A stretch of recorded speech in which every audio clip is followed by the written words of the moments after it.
right, this is part 3 of our final exam review for Algebra 2, and we're going to be talking about exponential and radical functions. Now, first of all, just some basic exponent rules.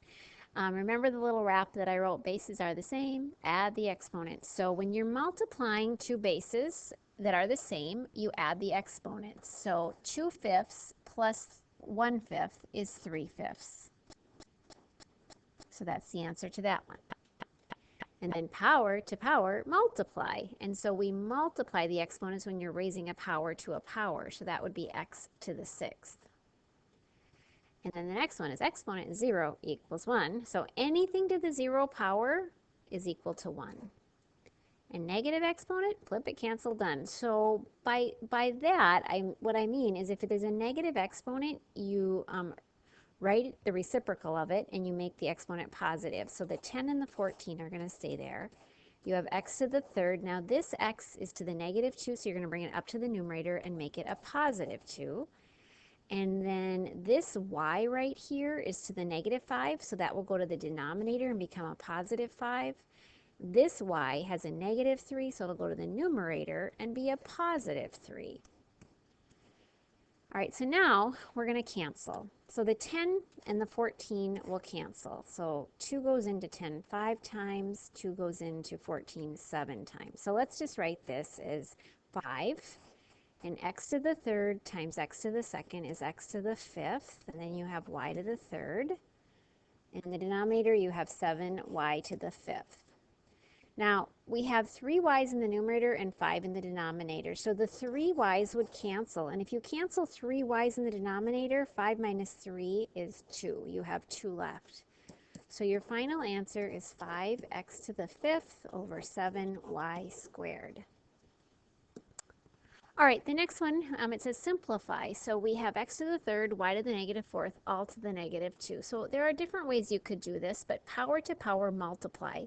And when you have a product raised to the power, you basically distribute the exponent up in the exponent world. So x to the negative 6, 3 times negative 2 is negative 6, and y to the negative 4 times negative 2 is 8. And we can never leave negative exponents in the answer, so y to the 8th stays in the numerator, but the x goes to the denominator and becomes a positive. So that's your final answer there.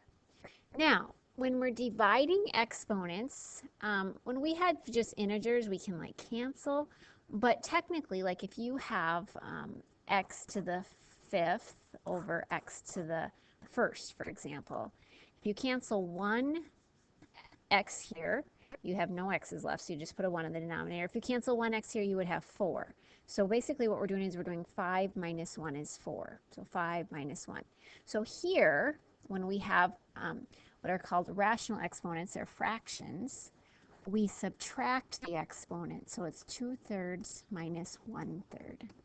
So that would be 4 to the 1/3 for our solution. Okay, next, we're going to write radicals in exponential form. So the exponent on the 7, when I don't see it, is 1. So the exponential form would be 7 to the 1/3.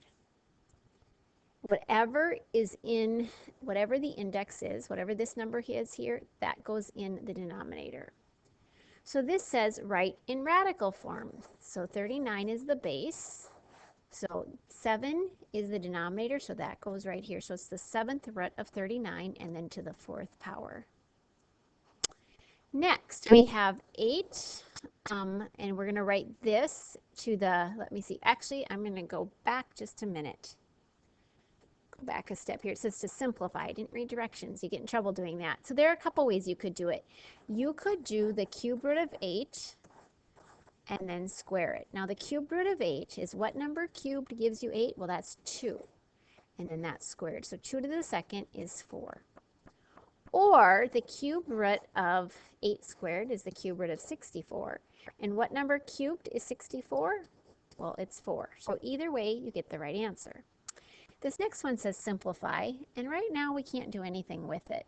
So when you can't work with an exponent form, write it in root form. So that would be the 5th root of negative 32, and then to the 3rd power. So first, take the fifth root. Now you could cube it, but then you're working with bigger numbers. So take the fifth root of negative 32. Well, negative 2 to the fifth is negative 32. So the fifth root of negative 32 is negative 2. And then you raise that answer to the third power. So you get negative 8. And you may want to get your root sheet for this. There are extras by the door. So next we have the next problem. It says 2 over the square root of 5, and it says simplify. Well, remember, one of the rules with radicals is you can't have a root in the denominator. So the way that we do that is whatever the number is, you multiply by that over itself, because that's equal to 1. So when we multiply fractions, you multiply straight across. You have 2 root 5, and then the square root of 5 times the square root of 5 is the square root of 25. And the square root of 25 is 5. So this answer is equivalent to the original, only we don't have the root in the denominator. Now, here we have an expression that has a radical in it, so that the way that we do that is we multiply by what's called the conjugate, and we write the numbers, but we switch the sign.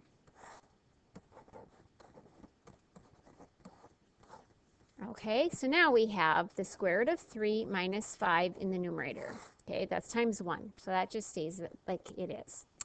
But we have to FOIL the denominator, so root 3 times root 3 is root 9. Root 3 times negative 5 is negative 5 root 3. 5 times root 3 is 5 root 3. 5 times negative 5 is negative 25. Now, we have 5 root 3 and minus 5 root 3. They cancel. The square root of 9 is 3, and then you have a negative 25. So in the denominator, you have a negative 22. In the denominator, you have root 3 minus 5. So if you need to just rewind that quick, you can watch over that little bit again. All right, now we're going to simplify this equation that has radicals in. And to do that, remember to add and subtract, you need to have the same exact radical. And we don't have that here. But first we're going to simplify and see if any are the same. So if we look at the square root of 63, we want to look at the x squared list. And you'll see that 9 is in there. So 7 times 9 is 63. And the square root of 9 is 3. So you have 3 root 7. And then looking at 28, what goes into 28 on your x squared list? That's 4 times 7. Now, the square root of 4 is 2, so we're going to cross that out and put another 2 out. So we have 2 times 2, which is 4, and then root 7, and that's a plus. And then we have minus 5 root 7. So now these are all root 7s. And so if you have 3 root 7 plus 4 root 7, that's 7 root 7 minus 5 root 7. So 3 and 4 is 7, so that gives us that right there. Minus 5 root 7. So 7 root 7 minus 5 root 7 would be 2 root 7. All right, so the next thing we're going to do here is look at this. This is the cube root of 16, x to the 4th. So we want to look at numbers that are perfect cubes. So we're looking at the x cubed list that go into 16. Well, you'll see that 8 is on there. All right, so the cube root of 8 is a 2.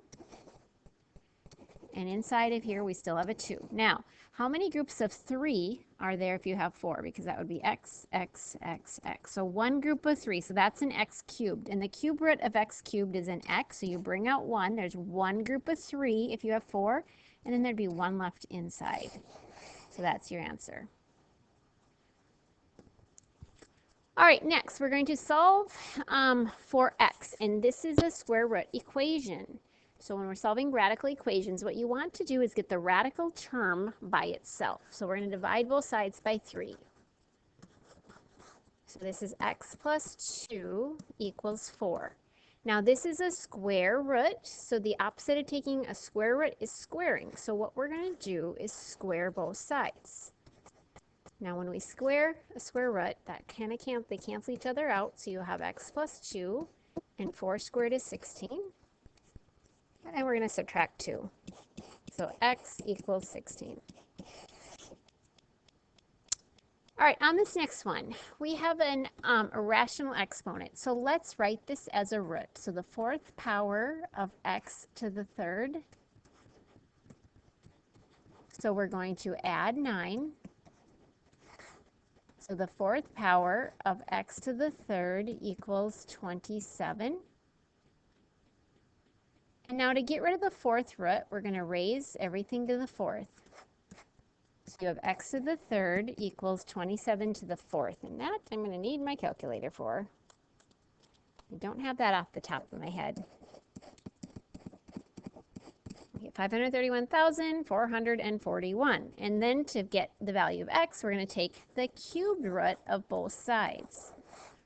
So then you have x equals, and in your calculator, if you have the TI 30x2s, you type a 3, and then you hit second function, the little caret button, so that gives you the x root, and then you can type in your 531,441, and that gives you 81. Or you could look at your root sheet. I'm not sure, it doesn't even go that high, so you'll need to use your calculator. Okay, let's talk a little bit about, let me see, exponential growth and decay. Sorry, this is f of x is equal to a times 1 plus or minus r to the t. That's the exponential growth and decay formula. So if something is growing at a constant rate every year, that's exponential growth. If it's decreasing at a constant rate every year, it's exponential decay. And then the other one is compound interest. So the first problem says your 3-year investment of $20,000 received 5.2% interest compounded, semi-annually. So semi-annually is twice a year, so n is equal to 2. What is your total return? So 3 years is how long you left it in for. So the amount, this is compound interest, you put down the principal, and then it's 1 plus the rate, so 0.052 over n, which is 2, and then to the n times t. 2 times 3 is 6. So we have 20,000 times 1 plus 0.052 divided by 2, and then it's going to be to the 6th power. And if you type that in, you should get 23,329.97. All right, the next one is you purchase a side-by-side for $18,999. It loses approximately 17% of its value each year. What will be the value at the end of 4 years? So this is what I found when I did my internet research here. So something is losing value every year. So that's a compound decay problem. Or excuse me, not compound, exponential decay. I just made up a word there. That's exponential decay.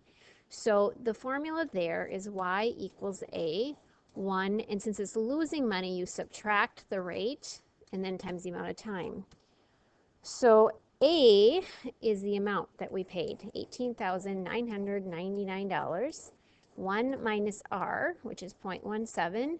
And at the end of 4 years, so you put 4 there, and we can type that in, 18,999, and then type the parenthesis, 1 minus 0.17, parenthesis, and then I type a caret 4.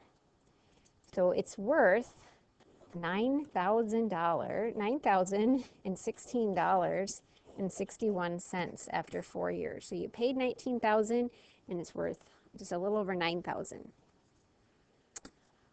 All right, this next problem says the graph below is an example of an exponential growth or decay, and then write the rule for it. I gotta try to move this, sorry. There we go.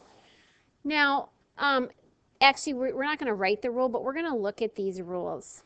And what we need to understand is if the graph is decreasing, that's gonna be a decay. And to be a decay, the number inside of the parentheses has to be a fraction, because like with this first example, you have 2 to a power, so it's going to go up. It's going to be growing. But this is a 0.6 to a power and 0.4. That's like a 6/10 and a 4/10. So in these cases, it says growth. That's not even a growth. That's also a decay. But if we substitute in a number, so if we made an XY chart, And if x is 0, like with this one right here, anything to the 0 power is 1. So that would be 4 times 1, which is 4.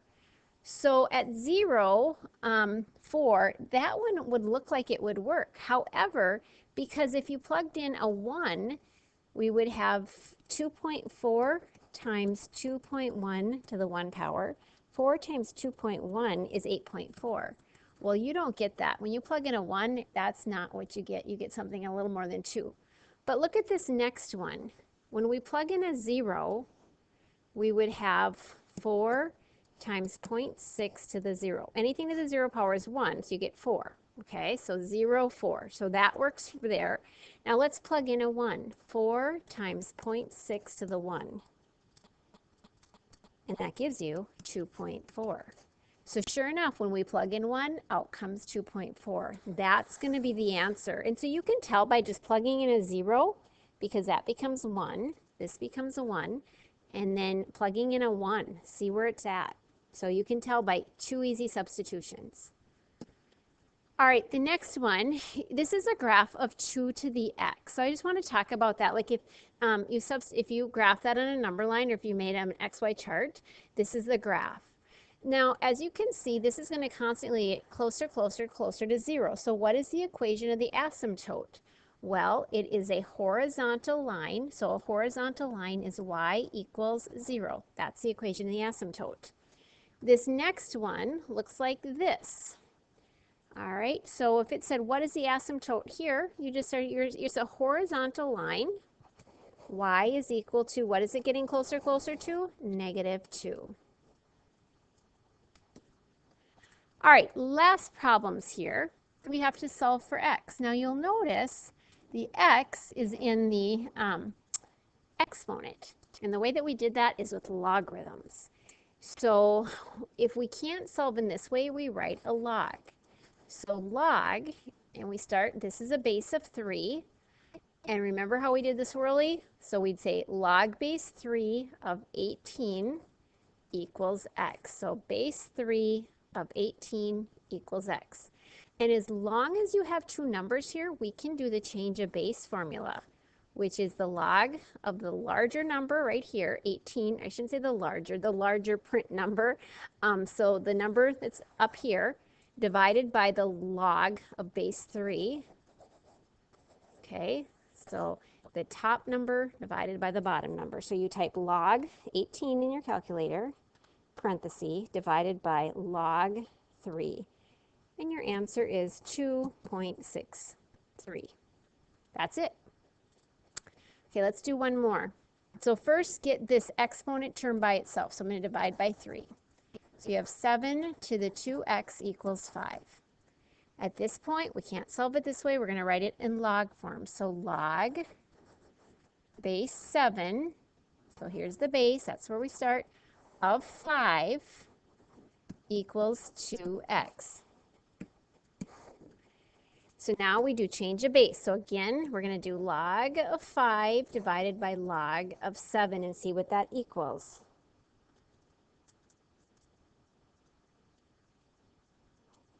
So that would be 0.83 equals, so this is equal to 0.83, and that equals 2x, and to get x, we divide by 2.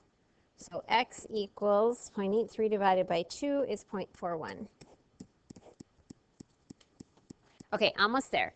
Here's another one. Now this one's in log form, and we don't know how to solve it like that, so we're going to put it in exponential form. So again, the base is 2, so we're going to do the curly.